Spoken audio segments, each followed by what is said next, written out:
People come searching for higher consciousness as if it were a destination somewhere beyond themselves, a distant mountain to climb, a secret temple to enter, or a treasure buried beneath layers of discipline and belief. Yet every step they take in search of it only deepens the illusion that it is missing. The very impulse to look outward to ask how creates the veil that hides what is already here. Asking, "How can I reach higher consciousness?" is like asking how the sunlight can reach itself. The seeker and the sought are not two. The more desperately the mind tries to ascend toward the infinite, the more it reinforces the smallness it believes it must escape. The moment you ask, you separate yourself from what you already are. The paradox of higher consciousness is that it cannot be reached because there is nowhere to go. It is not up there in the sky or hidden in esoteric practices. It is the silent awareness from which the question arises. The fish has never left the ocean. It has only forgotten the taste of water. When you stop swimming frantically in mental circles, the truth becomes obvious. The ocean was never lost, and the current of consciousness has always been carrying you. But the ego insists on being the traveler, the conqueror, the one who gets there. It cannot bear the idea that the journey ends before it begins, that the treasure it sought is the very awareness searching for it. That is why every spiritual question contains its own blindness, because to ask it is to overlook the fact that the questioner is already what they seek. The only door to higher consciousness is the collapse of the search itself, the stillness that appears when the question fades and there's nothing left to chase. In that silence, the absurdity of the question dissolves, and what remains is the realization that you have always been home. The tragedy of the spiritual search is that it turns freedom into a goal. The mind, trained to chase, imagines enlightenment as another form of success, an achievement, a final trophy of self-mastery. It studies, it meditates, it prays, it disciplines itself, all in the hope of reaching some luminous peak where struggle ends. Yet every effort to ascend creates the illusion of distance. The climber invents the mountain. The more the mind strives, the more it confirms that it is separate from the very thing it seeks. This is why most seekers remain trapped in longing. They confuse the movement of thought for the movement of awakening. True awareness does not need to be built, improved, or perfected. It is already complete, shining quietly beneath the turbulence of ambition. Trying to get there only strengthens the illusion of a me that must arrive. The ego hides behind its own devotion, pretending to surrender while secretly feeding on progress and comparison. But higher consciousness cannot be earned like a degree or attained like a reward. It appears in the instant effort ceases. When striving stops, the walls collapse and reality floods in. What you call awakening is simply the disappearance of the one who wanted to awaken. The silence that follows ambition is not emptiness. It is vast, alive, and self-luminous. The mind calls it nothing because it cannot possess it. But in that nothing, everything exists without conflict, without center, without seeking.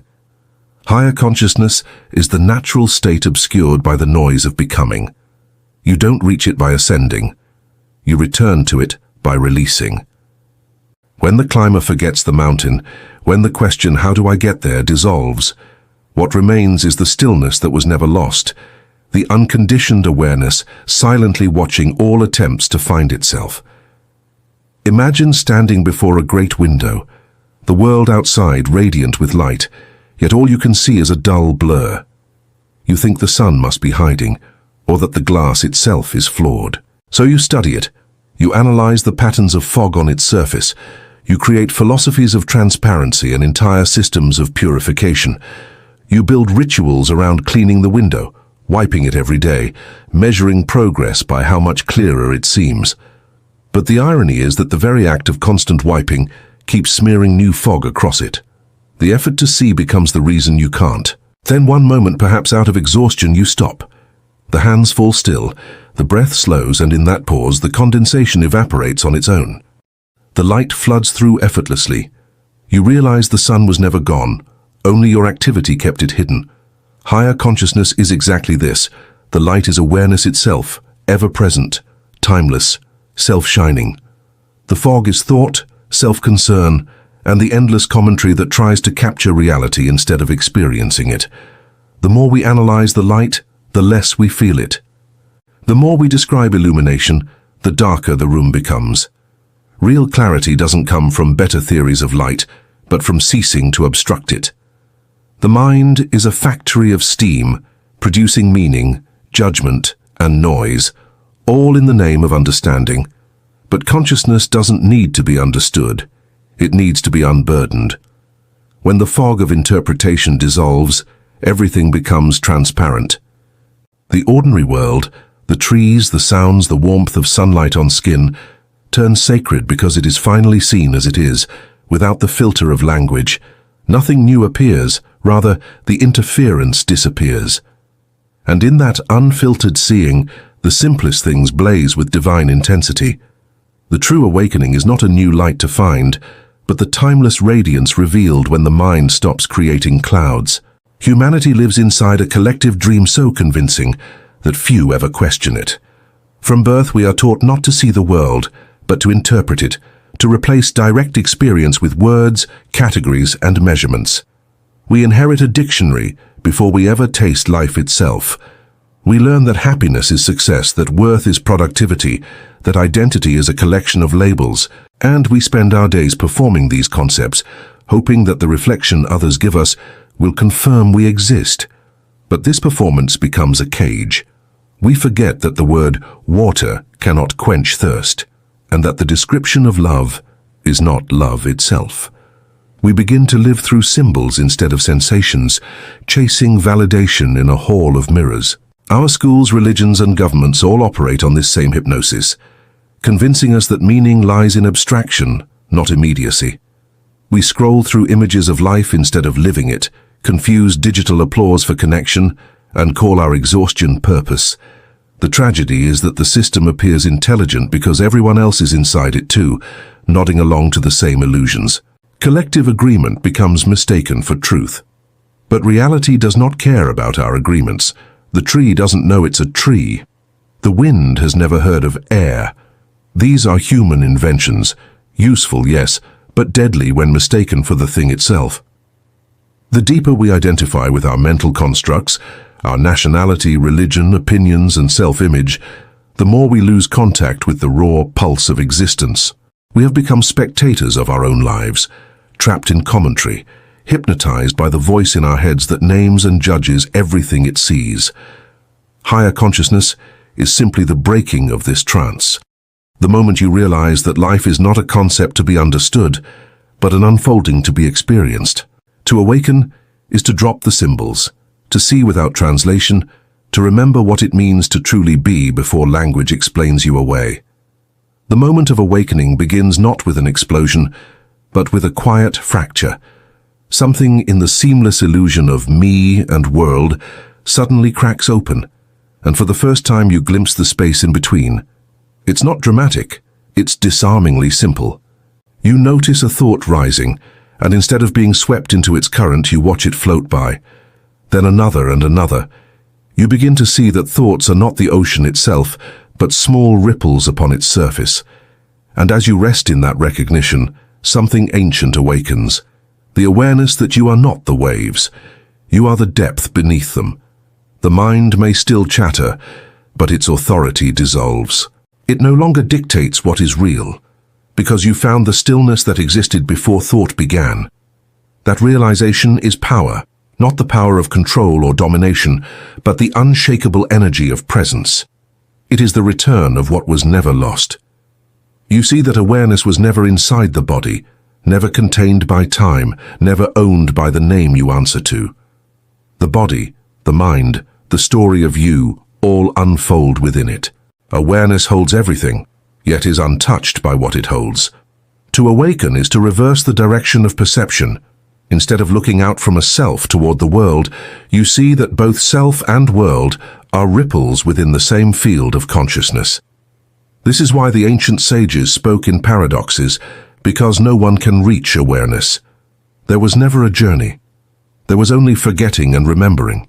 When you stop confusing commentary for life itself, when you stop mistaking the echo for the voice, you feel the vast silence that was always here. a silence that doesn't exclude the noise, but contains it effortlessly. From that silence, everything is reborn. The waves keep moving, but the ocean has remembered itself. The separate self is a magnificent illusion, perhaps the most convincing magic trick ever performed. It draws a circle around a small collection of sensations, memories and roles, then proclaims, "This is me." Everything outside that circle becomes other. The world, nature, strangers, even God. Yet the circle is drawn with air. It has no real boundary. Breathe in and what you call outside enters you as life itself. Exhale and what was you returns to the world. The heartbeat depends on the oxygen of trees. The tree depends on the sunlight of a star. And the star is born from the same cosmic dust that forms your bones. Where then does you truly end? The ego resists this question because its existence depends on separation. It thrives on comparison, on the illusion of control, on the constant assertion of identity.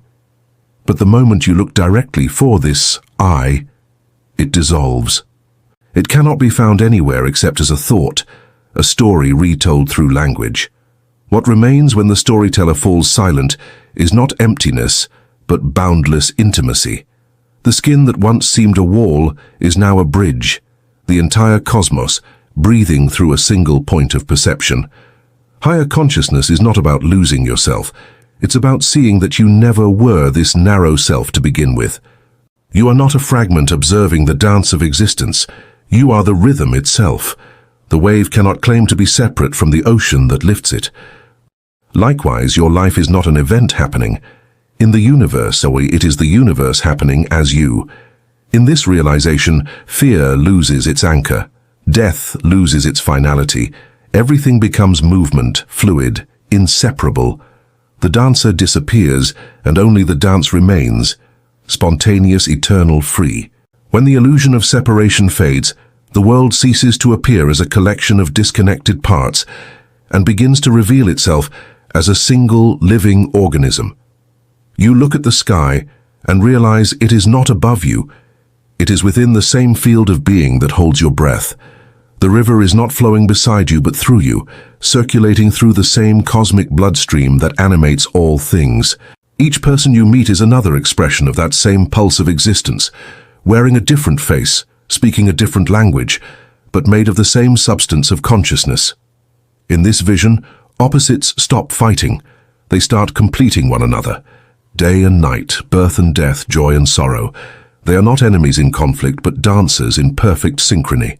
Light cannot exist without shadow, sound without silence, or self without other. The universe breathes through this constant tension, and it is precisely in this balance that harmony is found. To see unity is not to erase difference, but to perceive that difference itself is the play of the one pretending to be many. Every encounter, every contrast, every challenge becomes sacred, because it reveals the dynamic movement of the whole. You begin to understand that nothing stands alone. The smallest insect, the distant star, the thought arising in your mind, all of them are threads in one vast tapestry of being. When you touch the fabric in one place, the entire pattern vibrates. This is why compassion naturally arises from understanding. To harm another is to injure yourself. There is no outside, no them, no foreign territory in consciousness. The universe is one continuous gesture, endlessly folding and unfolding into new forms. When this truth is seen not intellectually but viscerally, even the simplest moments shimmer with wonder. Every breath, every heartbeat, every movement of life is the infinite recognizing itself again and again, the great unity breathing through the countless faces of existence. There is an intelligence moving through all things, not the kind measured by numbers or invented by machines, but an immeasurable awareness that breathes through existence itself. It is the silent rhythm that orchestrates galaxies, tides, and heartbeats with the same effortless precision. This intelligence doesn't speak in words or symbols. It expresses itself through the geometry of leaves, the curve of a spiral shell, the pulsation of a cell dividing in darkness. You call it nature, but that word is just a sound placed over a mystery too vast to be contained. Look closer. The same force that guides the stars also moves the blood through your veins. You don't consciously will your heart to beat, your wounds to heal, your lungs to draw air. All of this happens spontaneously, perfectly, as if choreographed by an unseen hand. That hand is not separate from you. It is you disguised as this temporary form of a human life. Higher consciousness is not about gaining control over this cosmic intelligence. It's about surrendering to it, seeing that it never needed your control in the first place. The ego thinks it is the author of thought, the driver of the body, the maker of destiny, but that is like a wave believing it commands the sea.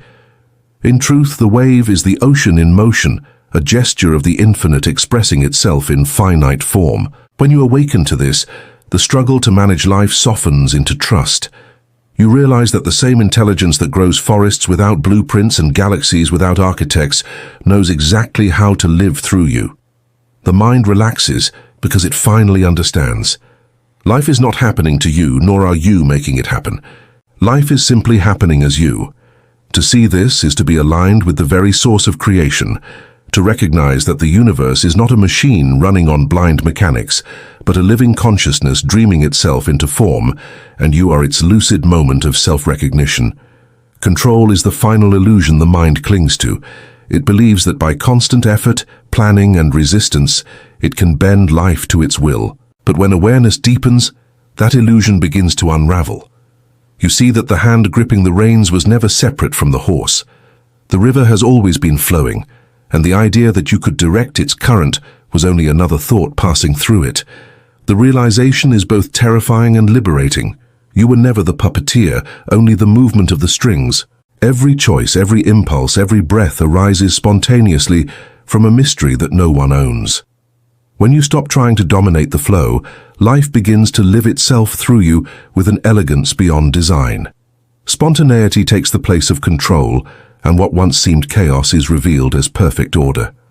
The paradox of real power is that it appears only when the claim to possess it disappears. The more you release the need to manage existence, the more aligned you become with its intelligence. Then action is not forced. It blooms naturally from stillness. Words come when they are needed, silence comes when it is wise, and every gesture feels guided by something larger than the mind. The ego calls this surrender, but in truth it is participation, the recognition that the universe was never opposing you. To stop controlling is not to become passive. It is to rediscover the effortless harmony that has been moving everything from the beginning. The mind creates time the way a spider spins its web, endlessly weaving from the substance of itself. It clings to memories, calling them the past, and projects possibilities, calling them the future. Yet neither has ever existed outside thought. The only reality that has ever been is this instant, the now that continuously renews itself. But the mind, restless and afraid of stillness, keeps escaping into stories of what was and what could be. It turns life into a psychological treadmill, chasing improvement, regretting mistakes, rehearsing moments that never come. The more it tries to reach the future, the more it abandons the only place where power actually resides. Consciousness, however, does not move. It does not stretch across time. It simply is. It watches memory and imagination rise and fall like waves upon its surface, yet it remains untouched. To awaken is to recognize that you have never left the present, that all journeys were dreamed within this single eternal moment. The doorway to higher consciousness isn't in the next achievement or revelation. It is here, in this breath, in this silent awareness reading these words. When the obsession with before and after dissolves, you return to timelessness, where being replaces becoming. In that presence, life regains its purity. Sound is simply sound. Breath is simply breath. And you are no longer moving toward the now. You are it. Everything else was only the echo of thought pretending to be time. When the noise of thought finally fades into the background, what remains is not emptiness, but presence. A vast, unshakable stillness that has always been here, quietly watching. In that stillness, the illusion of being the thinker dissolves. You realize that thoughts appear and vanish like clouds, but the sky they move through is never disturbed. You are that sky, the open space of awareness in which all experience unfolds. The same is true of action. Movements, words, and choices arise naturally. but the sense of I am doing them is revealed as a mirage. Everything is happening within the same field of consciousness, and that field has no edge, no age, no beginning. It is infinite, uncreated, incapable of decay. It cannot be improved or diminished. It only is. To see this is not to reach a new state, but to remember the one that was never lost. The revelation of pure consciousness is profoundly ordinary. Not a mystical explosion, but the quiet recognition that you have always been the awareness behind every sound, sensation, and thought. In that seeing, fear loses its ground, desire loses its urgency, and what remains is a luminous simplicity. The world still moves, but you are no longer confined to its motion. You are the silence that allows it to exist, untouched, eternal, awake. When realization ripens into stillness, life itself becomes play. You no longer treat existence as a problem to solve, but as a rhythm to join. The seriousness of the ego's ambitions fades into something almost humorous. Its triumphs, failures, and dramas now seem like scenes in a cosmic theater. You still act, love, create, and strive, but the weight of identity no longer clings to the movements. You become both actor and audience, aware that the roles are temporary and the stage infinite. Every experience, whether joy or sorrow, becomes a texture of the same divine fabric. This is not detachment. It is intimacy of the highest order. The freedom to participate completely without mistaking yourself for the story. In this integration, control gives way to harmony. Action arises naturally, not from calculation, but from resonance with the unfolding of the whole. You laugh not out of carelessness, but out of recognition. Everything has always been this perfect dance. You are no longer fighting life, you are flowing as it. To master reality is not to bend it to your will, but to merge so deeply with its movement that will and reality become one. The game continues, but now you play consciously, knowing the rules are illusions, and that awareness itself is the only truth behind the mask of every role. So stop wandering through ideas and methods, as if consciousness were hiding behind a curtain waiting to be revealed. The search itself is the veil. Every technique, every teaching, every longing has been pointing back to this exact moment, the quiet awareness that is already here reading these words. You are not outside the mystery, you are its living expression. When you close your eyes and feel the subtle rhythm of breath moving in and out, what you sense is not your life, but life itself, breathing you. The power you've been chasing has never belonged to anyone. It's the pulse of the universe recognizing itself through your heartbeat. The seeker and the sought dissolve into one movement, one gaze, one awareness. There was never a door to pass through, because there was never a wall separating you from what you truly are. The mind invents distance so it can travel, but consciousness has never moved an inch. It simply watches, silently reflecting itself through infinite forms. The sky, the wind, and now these eyes reading about awakening. When you realize this, the journey ends where it began, not in attainment but in remembrance. The universe is not something you awaken to. It is what awakens again and again as you.